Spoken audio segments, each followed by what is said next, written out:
so resolute. I mean, these are our people. Rural America is the fabric of our country. This is the way of life that preserves the American dream for the next 250 years as we celebrate the first 250 years. So we began to go to work immediately. What these elected officials sitting across from us did with the One Big Beautiful Bill, with a lot of help and direction from you, was the largest investment in rural America in any of our lifetimes. We will begin to see that effectuated next year in 2026. As we have fought to bring input costs down, you have talked about, and even this weekend did an executive order, signed one, on looking into the reason that so much of these costs have been driven up over and over. Equipment, again, fertilizer, seed, et cetera, et cetera. We have to make sure we understand why that is. And then the continuing of the additional trade deals across the world. And no longer will America be held and beholden to the regime of other countries' tariff infrastructure. Instead, we are moving our products out across the world.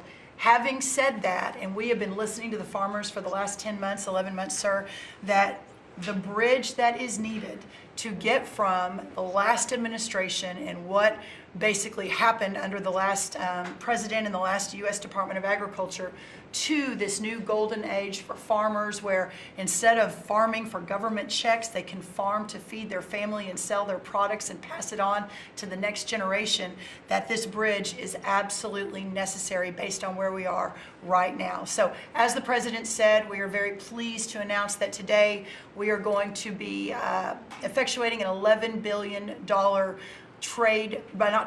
bridge payment to our farmers. The money will move by February 28th of 2026, but by the end of this month, so just in the next couple of weeks, every farmer that is able to apply for it will know exactly what that number looks like. So as you are going to your lender, as you are working to ensure and understanding what you can plant for next year, you will have that number in hand. And we will continue to talk to our farmers, continue to understand exactly what this looks like and what is necessary. The final thing I'll say is 12 billion. Well, we're holding $1 billion back. So today we are announcing $11 billion. We are holding $1 billion back just to ensure that we are covering. So today's announcement covers all of our row crops, but some specialty crops and others that we are still working with to best understand where they are in the farm economy and ensure that we're making every forward-moving position that we need to. And then finally, as we move to this new golden age for agriculture and for rural America, as we continue to fight for these farmers and ranchers, their way of life, and those that are represented here represent hundreds of thousands of farmers across this country. Just know that this president, I have never been around anyone who every time we talk, he asks, how are my farmers? Every single time. So we will never stop fighting. We will make sure that we're doing everything we can to ensure the next 250 years is just as bright, if not brighter, than the last. So thank you, sir. Brooke. Thank you. And this money would not be possible without tariffs.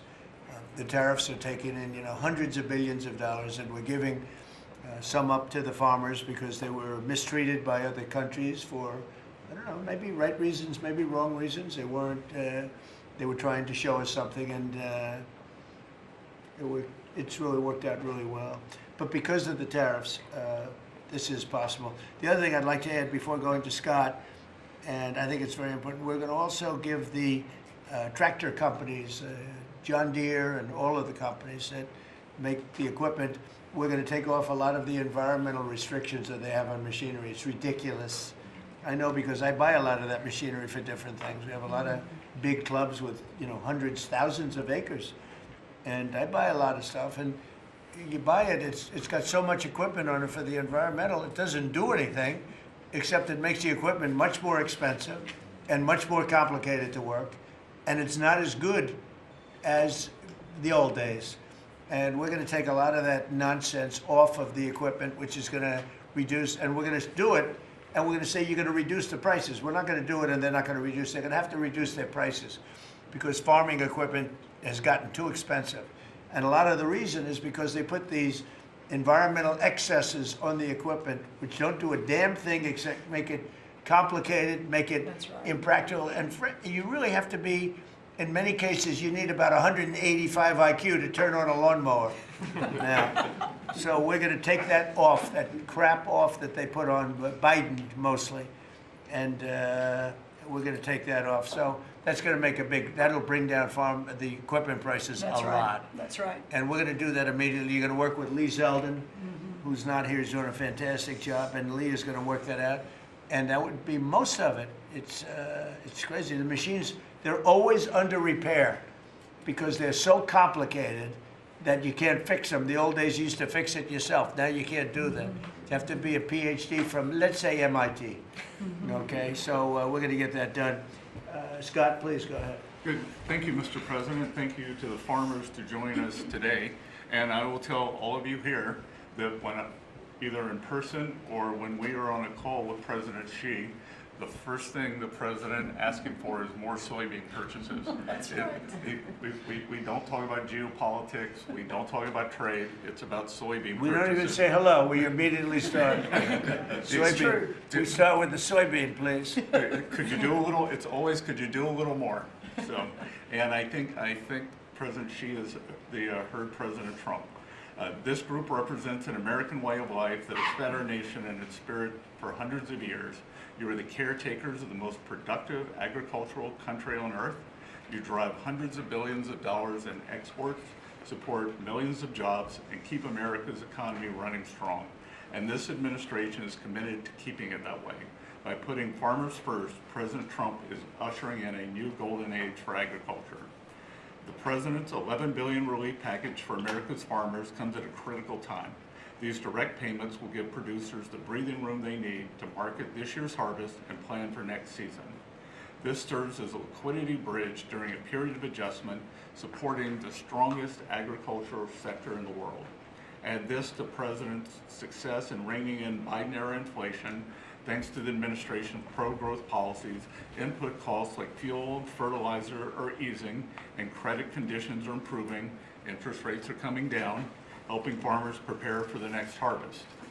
President Trump scored a massive victory for America's farmers when he secured an arrangement with President Xi in Busan to reopen China's markets to U.S. agricultural exports, especially soybeans, sorghum, and other commodities. Under this framework, China committed to purchase at least 12 million metric tons of U.S. soybeans this growing season, followed by a minimum of 25 million tons annually for the next 3 years. And it's not just China. At the President's direction, Treasury, USTR, and the Department of Commerce have secured supplemental purchases of U.S. agricultural goods in major trade agreements across the world to open new markets to America's farmers.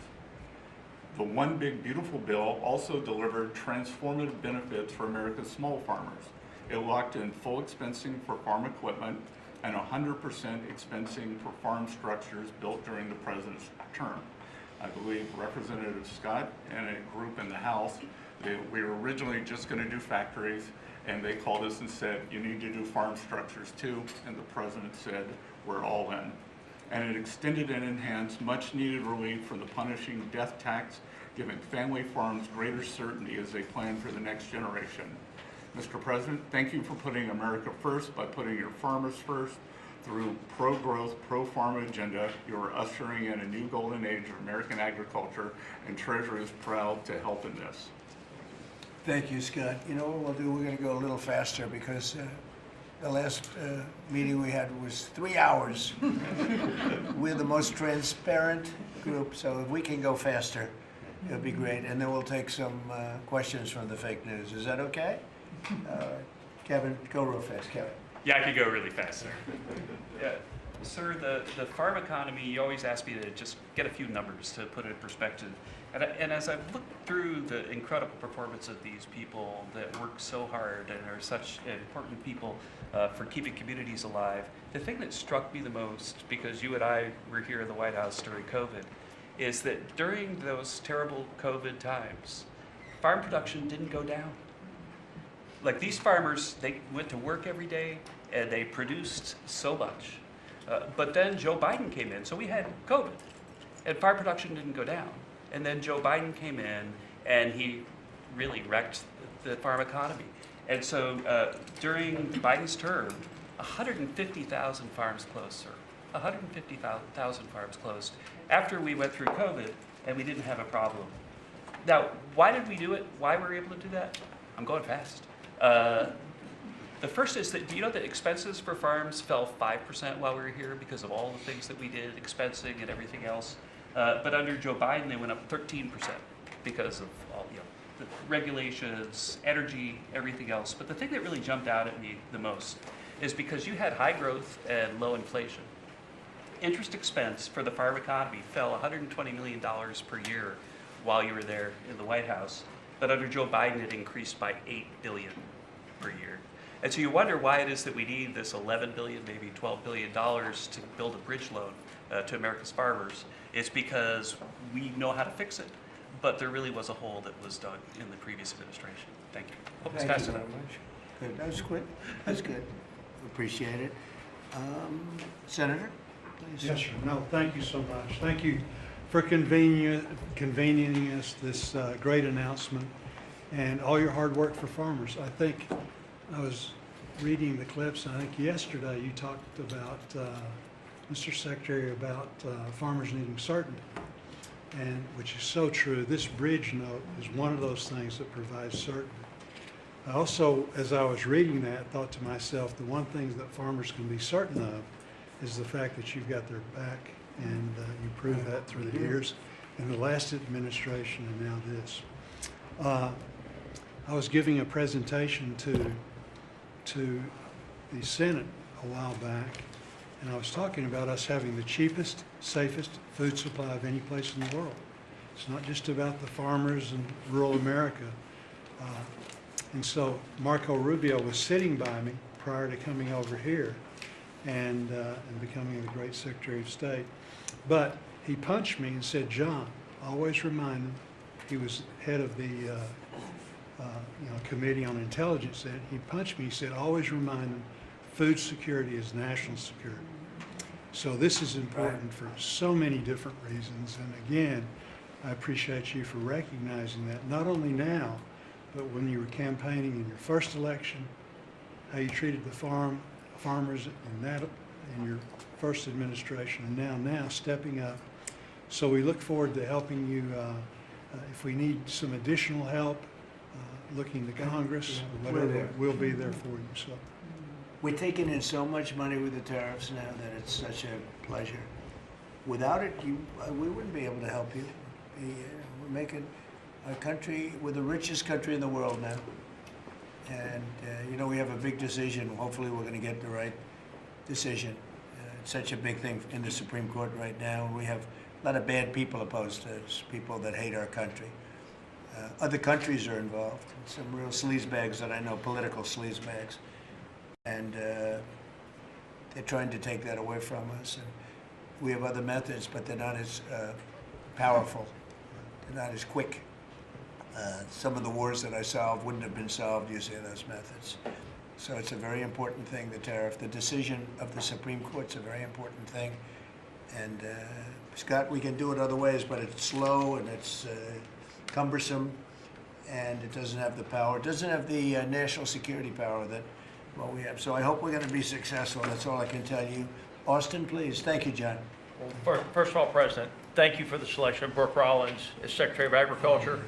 That was a big first step. You want to keep her? Absolutely. Can I Absolutely. butt in and second that? She's not only her, but her staff does a tremendous job. I agree. And Remember we really eggs? do Remember we came in appreciate and all she does. Absolutely. the people in the media, I'm going to be nice, the people in the media were 3 days into offices, you're right? They're saying egg prices are up like 90% more than that. And I said, I just got here. I didn't know about it. Anyway, she got those prices down to below what they were before. She's doing a great job. Now beef is starting to come down, and some other things are starting to come down. Again, we inherited these problems, but we're getting them down. Go ahead, please. She's a fact-based decision maker, and the egg issue is where I learned about her. She said, we're not going to use a vaccine that doesn't work. We're going to develop a vaccine that does. Right. And that is 100% what it takes. And so we have to make decisions based on facts.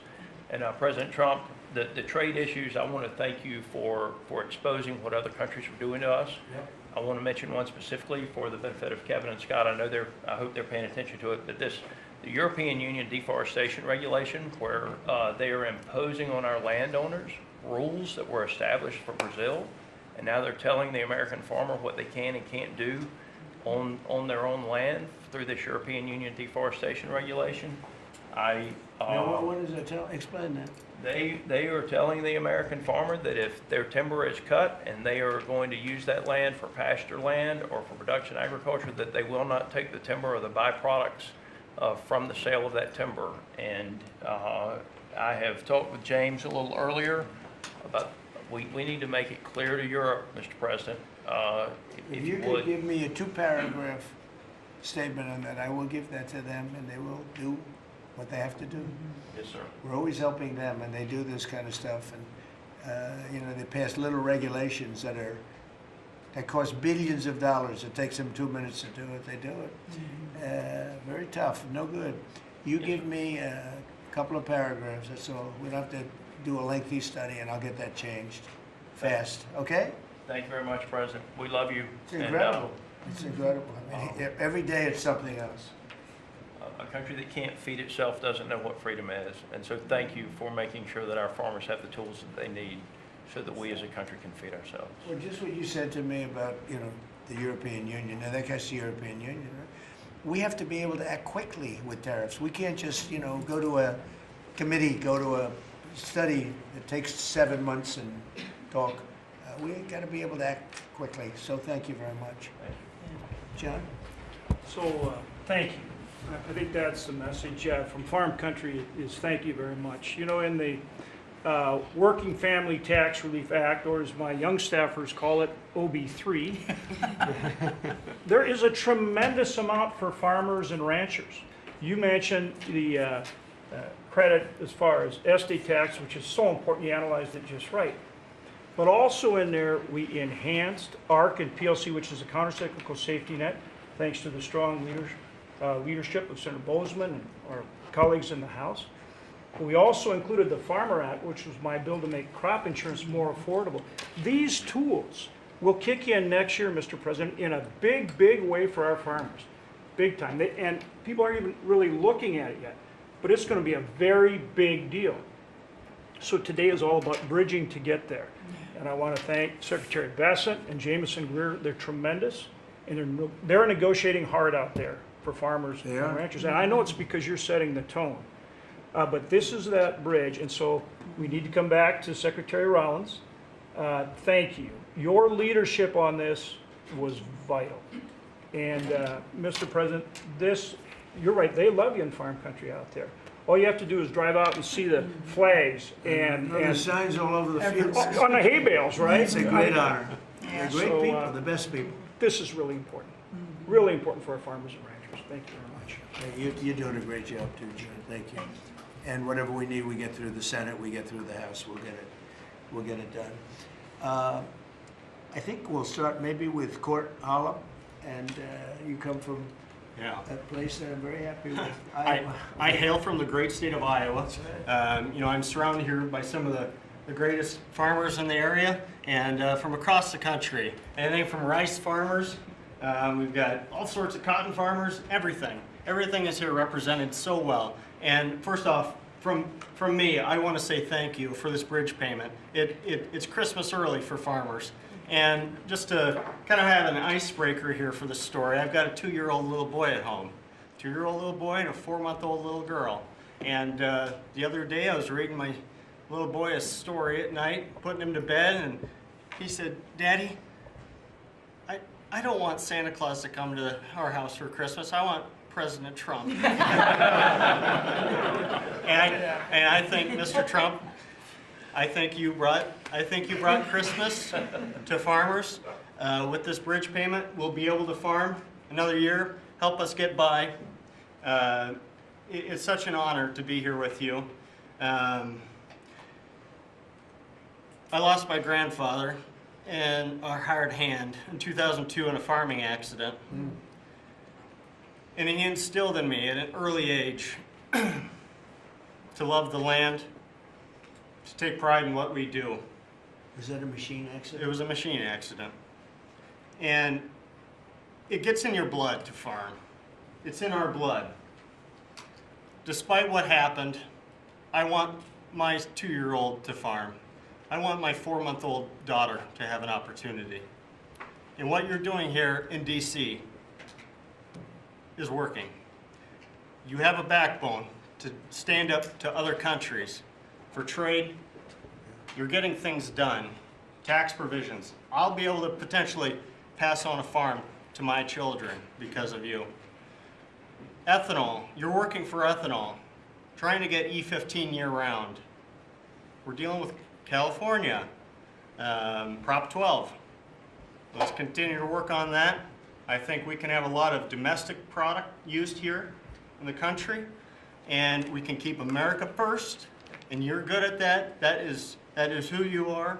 And if we keep that E15, you could have the So biggest. E15 is a big deal? E15 is a great deal, year-round. Okay. You could have the biggest stamp. I did that. Trump did that, and we would thank you. Farmers would love you more than anything if we could continue that. Continue to use domestic product, use the byproducts, and even be able to export to other countries. And so what you've done here, and just having us here in the White House with you, sitting beside the Secretary and all these other great individuals here, what a true honor. And I will take pride in this meeting, and I will take this home for many generations to come. And because of what you're doing, hopefully them generations can stay on the whole Bland farm. Well, we're going to bring you into the Oval Office when we're finished, okay? The farmers, That'd be nobody amazing. else, just the farmers. And we'll take some pictures. Our representatives also. We have to look at that because they're doing a great job, John and Austin. We appreciate it. You're doing a great job. Meryl, go ahead, please. Tell us about rice. Rice. Well, thank you, first of all, for inviting me here. And my friend, the secretary, you have an incredible lady right here. She really is. Along with being a mother of 3 and a wife, I run my family's agribusiness, Kennedy Rice Mill, in a little town called Marouge, Louisiana, about 1,000 people in the northern part of the state. We employ around 150 people taking rice from the field to a finished product, supplying some of the largest food companies that many of you would know here domestically, but also abroad. And my sisters and I, because there is 4 of us, right? I'm the youngest of 4 daughters, started our own rice brand a few years ago to just tell the story of American agriculture that hadn't really been told before. But I wish I was here under better terms. I'll tell you, I think the rice industry thanks you sincerely for what you have done for the California rice market and to Japan. It has been monumental for our industry. But us in the South are really struggling. I mean, this is not just a crisis. I would say it's almost a market dynamics that really are true in an anti-competitive nature, right? So it follows what you sent out this weekend. And we do believe that countries are dumping rice into this country today. We've never seen imports this great. Which countries? India, Thailand, even China into Puerto Rico. Puerto Rico used to be one of the largest markets for U.S. rice. We haven't shipped rice into Puerto Rico in years. So this has been happening for years. This didn't start during your administration, but unfortunately, we're seeing it in a much bigger way now. The tariffs are working, but we need to double down because You want more? I mean, I well, understand. they're cheating, right? They're no. not. They're just Could I ask- subsidizing and then Scott, and then India, they- tell me about India. Why is India allowed to do that? They have to pay tariffs. Do they have an exemption on rice? No, sir, we're still working on their trade deal, so we'll. Yeah, but they should be dumping. I mean, I heard that from others. You can't do that. There's a Okay. WTO case against India Give me right now. give me the countries if you could. Go ahead. India. Who else? So Mark it India, down. Which is good. Yes, sir. India, Thailand, China into Puerto Rico, not into the continental U.S., but into Puerto Rico. Those are the main culprits. So Puerto Rico used to do a lot of business, and now you're 100% Puerto Rico was U.S. based, all right. and So now easy to it's. settle. Okay. But there's others too, and I can get you a full list. Give as me well. a full list. Of course I can. All right. So Go ahead. So truly, this is a national security issue. I think you put it just perfectly. And so I want for all of us in the room to know that rice is more than just a commodity. It's a currency in many of these countries. And you love rice, right? I love rice. Yes, I'm going to get you to love rice too. The next time you're not going to have a button for a Coke, you're going to have a button for a rice. Get a little bit of rice. But The farmers love what they do. yeah, It's true. Well, our farmers can feed this nation and many nations abroad, but we need fair trade, not free trade. And so we appreciate what you've done today. We appreciate what you did in the big, beautiful bill. I mean, my word, you really changed reference prices. And, we're hopeful that we can even move that further. I know that rice prices right now are the lowest they've been in over 40 years. So we're going to struggle. We're going to max out on our payments probably. So that's something that I know those in Congress can potentially help us with to change.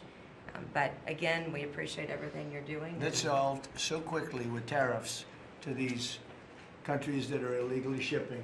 It's solved, your problem is solved in one day.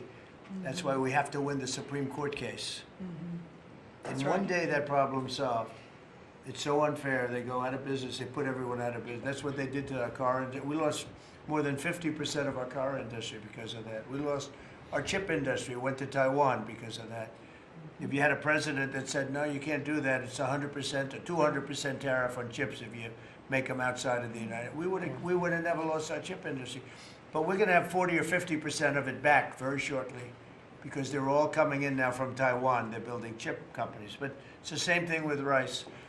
Thank you, darling, Yeah. very much. Thank Really you. nice. No, it'll be good.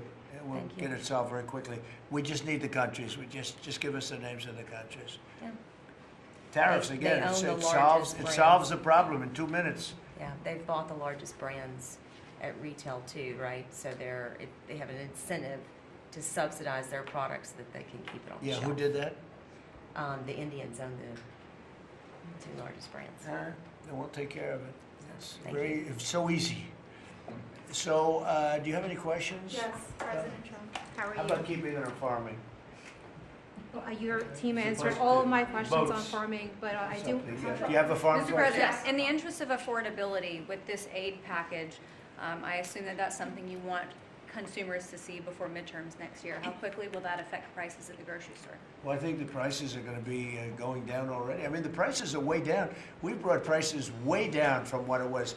We inherited high prices. We inherited the biggest inflation in the history of our country. That means prices going up. And we brought it down very substantially. Now inflation is essentially gone. We have it normalized, and it'll go down even a little bit further. You don't want it to be deflation either. You have to be careful. But we brought it way down. We had inflation that was the highest in the history of our country. They say 48 years, but I say the history. 48 years is pretty bad too, right? So we're solving those problems. President Trump, We're would bringing you- them way down, yeah. Would you consider MAHA incentives for farmers that go by MAHA guidelines? Well, a lot of the farmers like those MAHA guidelines, yeah. So, I mean, they do. We like MAHA. How do you feel about Yeah, that? let me answer that. So this is another reason, I didn't mention it, but this is another reason I think that what we're moving into is a golden age for agriculture. As Secretary Kennedy and I, and across our cabinet with the president's leadership, focusing on making America healthy again, the undergirding foundational effort in that is our agriculture industry. It is our farmers and our ranchers. So as the new dietary guidelines come out in early January, where USDA alone spends $400 million a day on nutrition programs, that's a whole other SNAP, fraud, et cetera. But when you think about what a market mover that is, as we begin to move the market toward more locally produced, American-made, healthier products, closer to the schools, the hospitals, et cetera, you again begin to open up so much of the market for the great products produced by these farmers instead of ultra-processed foods out of a box. So there's a lot that's going to be coming on that as well. I'm really Mr. excited. President, I have a question. It's not related to farming, but if you'll entertain, I'm Kara from WLUK-TV, Kara Kashnova, and I'm not fake news, just so you know. And everybody's talking about the pipe bomber over the weekend, the suspect that was taken into custody. I reported on Biden's kangaroo court for 4 years, and this is an important question to me. Everyone knows that J6 was a Fed's direction to set you and your supporters up. So my question is, what's your gut instinct about the new pipe bomber suspect taken into custody? Does your instinct tell you that he acted alone? And also, Mr. President, how do you feel about the lead prosecutor on the pipe bomber case? Jocelyn Ballantine is the same prosecutor that allegedly asked the J6er to lie to frame you for J6 when you did nothing wrong. What are your thoughts? Well, thank you. I really appreciate that question. It's sort of a statement, and I appreciate it very much. Jocelyn is being looked at. They all have to be looked at. What they're doing is so bad. This was a whole Democrat hoax. The whole thing was a Democrat hoax, and it's all being looked at. I appreciate Is that. this the final aid package, Mr. President, or is more expected? Is this the final aid package, farm aid It package? depends on where we go. China's buying a lot. Other countries are buying a lot. And, you know, the interesting thing about the farm, they don't want aid. They want to just have a level playing field. No, please. I've seen that more with farmers than anybody else, any other industry, right, Deb? Right. We've seen it more with farmers where I've had meetings like this, and primarily in the first term, and we did a great job. We turned it around. This is going to be the golden age. But the farmers don't want aid. They want to have a level playing field, because if they have a level playing field, they'll do better than anybody else. They're better than anybody else. Our product is incredible. Our machinery is incredible, right? I mean, we do have the best machines. It's a very big statement I made, though. The environmental excess that we have put onto our tractors and all of our machinery. Do you all agree with that, by the way? Oh, yes. You don't It's got to go. It doesn't do anything except make the machines break all the time. Yeah. And I must say, I like to buy old machinery. I said, buy old, Yes. because it's better. The new stuff is terrible. It never works. Never works. Mr. President, you said that you would have no, Yeah, listen to Mr. this. President, you said you would have no problem with releasing the full video of that strike on September 2nd off the coast of Venezuela. Secretary Hegseth I now didn't say says, that. You said that. I didn't say that. This is ABC fake news. you said that you would have no problem releasing the full bit. Okay, well, Secretary No, Hegseth, whatever Hegseth wants to do is okay with me. he now says it's under review. Are you ordering the secretary to release that full video? Whatever he decides is okay with me. So every boat we knock out of the water, every boat, we save 25,000 American lives. That was a boat loaded up with drugs. I saw the video.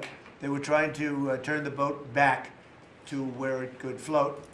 And we didn't want to see that, because that boat was loaded up with drugs just like everything else. But every boat we shoot down, and I don't know if you know, we're 92 or 94% down in drugs coming in by the sea. And we're trying to find who are the 6%, because I don't know, people aren't liking to drive boats right now loaded up with drugs. But every single, think of that, every single boat we shoot out, on average, we save 25,000 American lives. Do you feel okay about that, Court? Keep us safe. Okay, I know my men. What about you? Are you okay with that? Totally fine with Are you that. committed to releasing the full video? Didn't I just tell you that? You said that it was You're up the to most Secretary Hegseth. obnoxious reporter in the whole place. Let me just tell you, you are an obnoxious, actually a terrible reporter. And it's always the same thing with you. I told you, whatever Pete Hegseth wants to do is okay with me. Touch on the midterms, and I just have a quick question. There's at least 20 House Republicans who have either said they're going to retire or not run again. Do you And have any Democrats concerns also. about the And Democrats Right. also. Do you have Well, any? why don't you mention them? How many Democrats are going to retire? Do you, How many well, Democrats? that's what I was going to No, ask no, you. Do but you why don't have you tell me the number of Democrats too? You tell me Are you about. concerned about the narrow margins? And No, I'm not concerned. I think we're going to do Elise well. Stefanik is among them, and We will have the Nassau greatest County Executive economy. Bruce Blakeman, who you know as well, is considering running for We're going governor. to have the greatest economy in history. How many Democrats are retiring? How come you only know the Republicans but not the Because I Democrats? came prepared to ask you a question about. No, you're unprepared, because you should know the Democrats. You're totally unprepared. Go ahead. Well, can I ask a quick follow-up Who you with? about? Who you with? I'm with New York Newsday, and I also have a quick follow-up. Congresswoman Elise Stefanik is among those who is running for She's New York great. governor. She's great. Bruce Blakeman, who you also know is He's now also the great. Are you planning on making any Well, I'll endorsements? think or about it, any but he's choices great that- and she's great. They're both great people. We have a lot of great people in the Republican Party. Go ahead. Can I get back to farming? Yeah. So you talked about the profitability issue, the machinery playing a role in that. Right. And fertilizer plays another role in that. A Right. lot of that, the way I understand it, it comes in from Canada, different countries like that. What are we doing to bolster domestic fertilizer production to help make that more affordable? And then I think that will Well, transition one down of the pipe. things, a lot of it does come in from Canada. It does. And so we'll end up putting very severe tariffs on that if we have to. because that's the way you want to bolster here, and we can do it here. We can all do that here. But I would say what you do, you put very severe tariffs on from coming into other countries. You'll be making your own fertilizer very soon. In fact, Secretary Burgum, this cabinet is so remarkable. Instead of just seeing each other every month, we're literally talking every day, multiples of times a day. But our Secretary of the Interior, I, and Secretary Bessent and others, we have a whole plan in place, including the reshoring of fertilizer and the opportunity to do it in America. Having said that, we've also, per the President's guidance, issued a directive. These fertilizer companies, the seed companies, the equipment companies, all of the above, as our farmers have struggled year over year, the meat packing companies continue to make, a lot of money, hand over fist, a lot of foreign-owned companies. So that's why the President has been very unequivocal in saying we got to figure out why all these input costs are skyrocketing and all of our farmers are struggling, which we're going to do. That is a great question. When they take like fertilizer out of the country, all of a sudden we don't do it anymore. Then they start charging and sending it, very high prices from other countries, whether it's Canada or somebody else. We're not going to let that happen. Okay? On the quality of foreign produce. You spoke about soybeans and how the quality here in the United States obviously is a lot better. That's what I've heard. Yeah, is the default of this administration, because that's an issue I understand with root vegetables, citrus as well. Is the default of this administration that even if it's a little bit more expensive homegrown, you will choose homegrown over cheaper produce abroad? I like homegrown. Some things we can't grow because we don't have the heat. There are some things, little delicacies, or maybe not such delicacies, but they grow better in warmer climates, very warm climates actually. But for the most part, I like homegrown. And Mr. President, thank you. One on this announcement and then one on foreign policy, if I may. Are you open to tapping into tariff revenue again, should farmers find they need additional relief to get to that level? Yeah. If we're going to make the farmers so strong, and I'm not even talking about financially, because they just want to be able to produce what they can produce, and we're going to make them so strong that it will be indeed a golden age for farmers. And then on Russia and we had it going in the first administration, and then Biden came in and ruined everything. They had no idea what they would. They did. I mean, I think they hated the farmer. I love the farmer. That's why I got 94% of the vote from the farmers. But they hated the farmers. I love the farmers. Go ahead. And then on Russia and Ukraine, obviously your administration has been having talks with each side. Given that there is no peace deal at this point, will your administration stay engaged in those talks to effort a peace deal? We just want to see people stop from being killed. We don't, as you know, Joe Biden gave them $350 billion. You know what I gave them? Nothing. I did give them javelins at the beginning and knocked out a hell of a lot of attacks. But and Obama gave sheets. Remember, Obama gave sheets and I gave javelins. But no, we have a great situation going over there, except for one problem. You got a lot of people dying, and I want to see that stop. So you have mostly Ukrainian soldiers and Russian soldiers. Last month, 27,000 soldiers died, mostly soldiers. A few people from the dropping of a missile in the middle of Kiev or wherever, which is a terrible thing. But mostly soldiers. 27,000 soldiers died last month. That's what I want to see stop. We, as you know, we now sell equipment to NATO at full price, and NATO takes that equipment and probably gives it to Ukraine. I guess they could give it to others too, but for the most part, give it to Ukraine. And they're working with Ukraine in terms of distribution of equipment, missiles, etc. But we aren't spending money. What we are doing is spending time on a humane basis.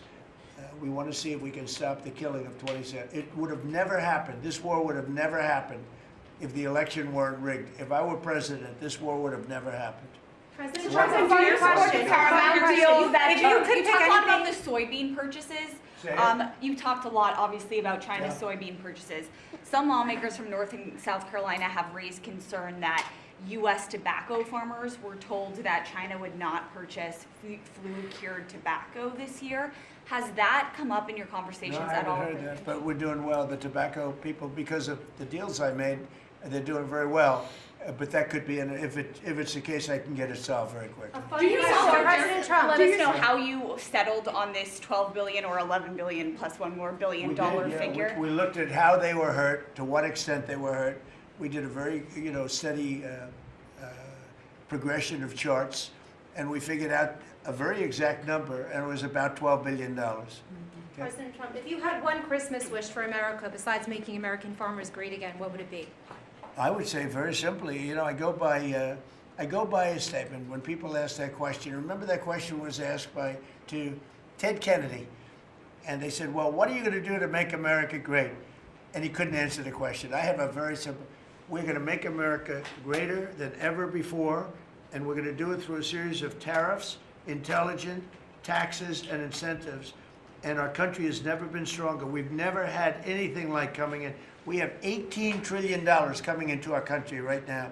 There's never been anything like it. And if you ask me that, I'll say I just want to keep doing what I'm doing because there's never been anything like that happen. Do you support The biggest number ever in history was $2 trillion, and we're at $18 trillion. This is money pouring into our country on building car plants, on building AI plants. We just want to keep doing exactly what we're doing because nothing like this has ever happened in the history of the world, not just our country. There's never been, Scott, would you say that's right? There's never been anything like the investments coming into America. So this is President, a record year. Record year. Do you support the Paramount deal, sir? On healthcare, Mr. President, 22 million Americans are expected to see their healthcare insurance premiums start to rise by the beginning of next year. You're talking about because Obamacare is so bad? Yes, well, sir, because the Obamacare subsidies are expiring. Are you going to do That's any? because Obamacare is so bad. What is the Republican plan? Are you going to let that happen on your watch? What I'm going to do is, if the Democrats go along with it, which they don't want to because they want to make the insurance companies very rich, okay? I want the money to be paid to the people to go out and buy their own health care instead of paying to the insurance companies, their stock has gone up 1,700% in a short period of time. Did you know that? 1,700. You wish your corn went up, right? But the insurance companies' stock has gone up by 1,700%, 1,800%. They're taking in trillions of dollars. I don't want to pay the insurance companies anything. And I know a lot of them, but they're owned by the Democrats. And the Democrats have, Obamacare is a setup to make insurance companies rich. And I want to pay the people, and I want the people to go out and buy their own health care. And that's what we want to do, and that's what the Republicans want to do, because Obamacare is a disaster. And I said it 5 years ago, 4 years ago, 3 years ago. It was always a disaster. It's bad health care that's too expensive for people. And now your premiums, and you said it better than I said it. You said the Obamacare premiums are going to go up. They're going way up. And what I want to do is have the money. And you know who's getting that money? A lot of it is the insurance companies. I want the people to get the money and go out and buy their own health care. And everybody wants that, right? Okay. When Mr. President put that bill on the floor, sir. Do you have any reaction on the fine that was imposed to X by the European For what? Union? To X, to the platform X, the fine Wow, that the that European was Union pretty imposed? amazing. You're talking about, is that European Union or is it, who did that? European Union or UK? Yeah, the European Commission. Whoa, that's a nasty one. Do I you don't consider it know. an attack? Elon has not called me to ask for help on that one. But no, it's a tough thing. I don't think it's right. No, I don't think it's right. I don't see, how they can do that. No, I'm not. I'll speak about it later. I'm going to get a full report on it. Look, Europe has to be very careful. They're doing a lot of things. We want to keep Europe. Europe is going in some bad directions. It's very bad for the people. We don't want Europe to change so much. They're going in some very bad directions. That was a big thing. You directed a review of the childhood vaccine schedule, possibly to match what is on par with peer nations in Europe. Would you support ending federal mandates and just making those recommendations for schools? You're going to have to say it again.